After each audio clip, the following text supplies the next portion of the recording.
People today have more access to more written work than at any other time in history.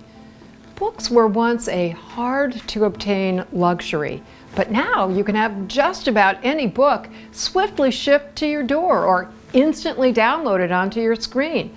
And libraries provide both physical and digital books free of charge.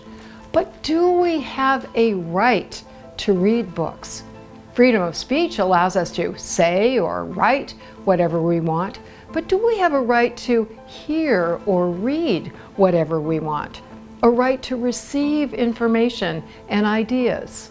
Our system of free expression is dependent upon pluralism and a multiplicity of viewpoints.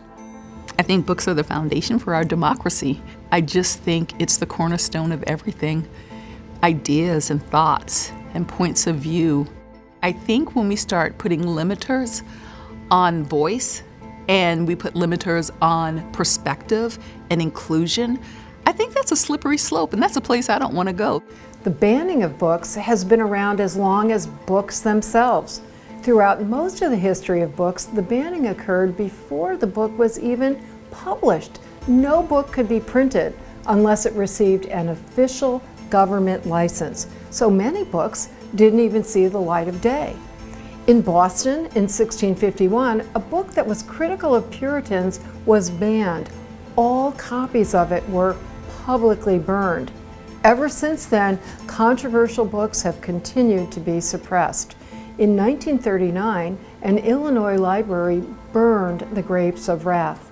In 1960, a teacher in Tulsa, Oklahoma was fired for assigning The Catcher in the Rye to her 11th grade English class.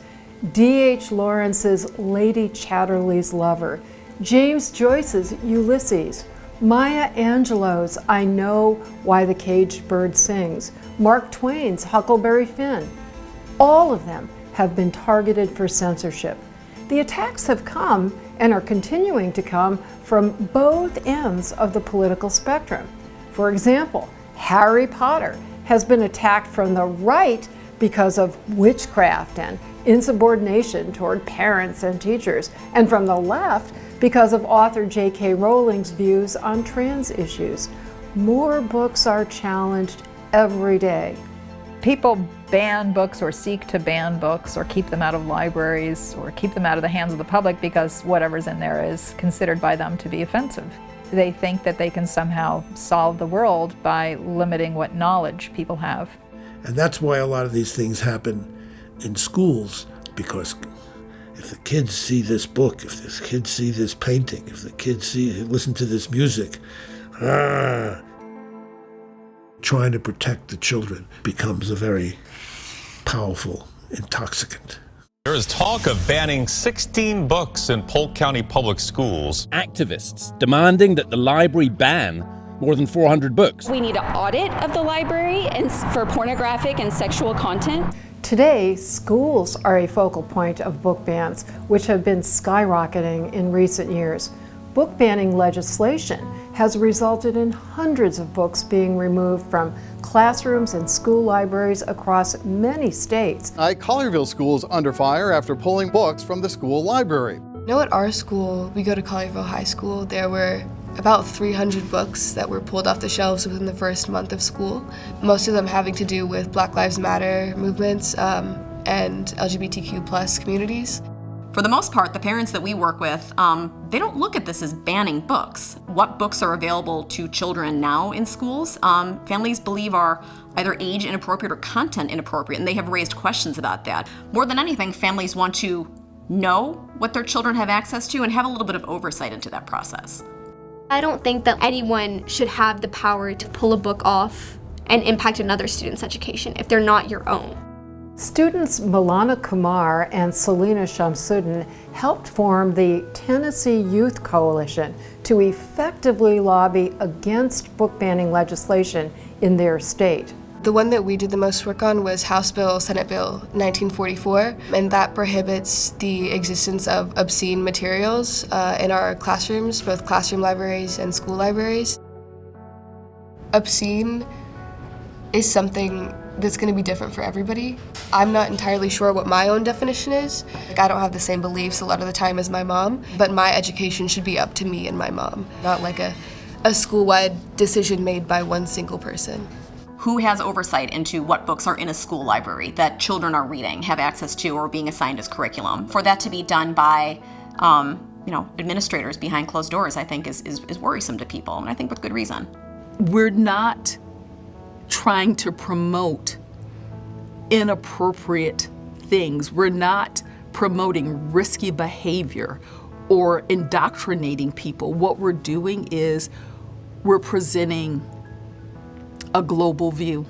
And I think we do students a disservice when we try to narrow that lens. Milana's and Selena's efforts delayed Bill 1944 for further review, but similar legislation has been introduced and even enacted into law in other states. What are the limits on schools' power to ban books? The Supreme Court addressed that important question for the first and only time in 1982, when a group of students challenged a book ban here, Island Trees High School. 3 members of the Island Trees School Board attend a conference in upstate New York. They learned about books that were being challenged and questioned in other parts of the country, and on a table they said they found a list entitled Objectionable Books. They come back from the conference, and 2 of the school board members persuade the school custodian to open the library, and they go through the card catalog. The board removed these 11 books from the school system. These were not books that were part of the curriculum that the kids were being required to read. These were books in the library, in the school library, that kids could take out or not take out as they wished.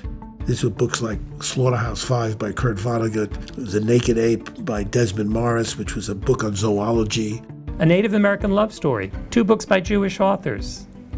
Half of the books have to do with the greatest Black American writers. Why are these books on the list? Because they are anti-American, anti-Christian, anti-Semitic, and just plain filthy. That comes right out of their press release. I was shocked because we had been taught over and over again that book burning occurs in fascist countries like Nazi Germany, that book banning only occurs in totalitarian and authoritarian regimes that we oppose around the world. I decided to take the board to court for violating my constitutional rights, as well as the constitutional rights and the First Amendment rights of teachers, educators, librarians, and all the other students. Stephen Pico and 4 other students filed a lawsuit against the Island Trees School Board and won. The school board appealed to the U.S. Supreme Court. We'll hear arguments next in Board of Education against Pico. What is the motivation behind the book banning? That's what the whole case came down to. We argued that school officials could not remove books simply because they disliked the ideas contained in those books. If they remove the book solely because it contains a passage that offends a particular group in the community, then the First Amendment is concerned. The Island Trees Board of Education changed their argument. They said this really wasn't about political motive. These books contain vulgarity. One justice, Justice Stevens, reminded the school board attorney that one of these books contained no vulgarity at all. There's no vulgarity at all in that book. Their feeling is so that the banning of that book cannot be justified on vulgarity grounds. That is correct. They felt it was in bad taste. Now, what is the ground for banning it? Just bad taste. Would it be permissible for them to take every book out of the library they thought was in bad taste? What does bad taste mean?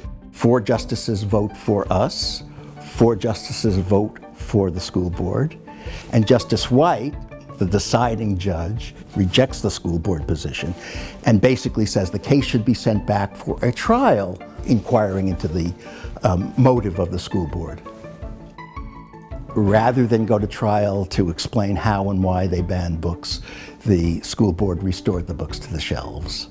The PICO legal team had successfully resisted the particular ban in that case, but the justices stressed that their ruling was confined to the facts. So PICO hasn't always provided specific guidance for future cases, but it at least stands for this key proposition that you can't remove books based on purely political reasons. Along with school boards, librarians also have broad discretion concerning books, including the significant power to decide which books to acquire. Librarians' own professional standards require them to make these decisions based on a viewpoint-neutral consideration such as educational value, and never due to disapproval of a book's ideas or author. These debates continue to this day. What do you think about them?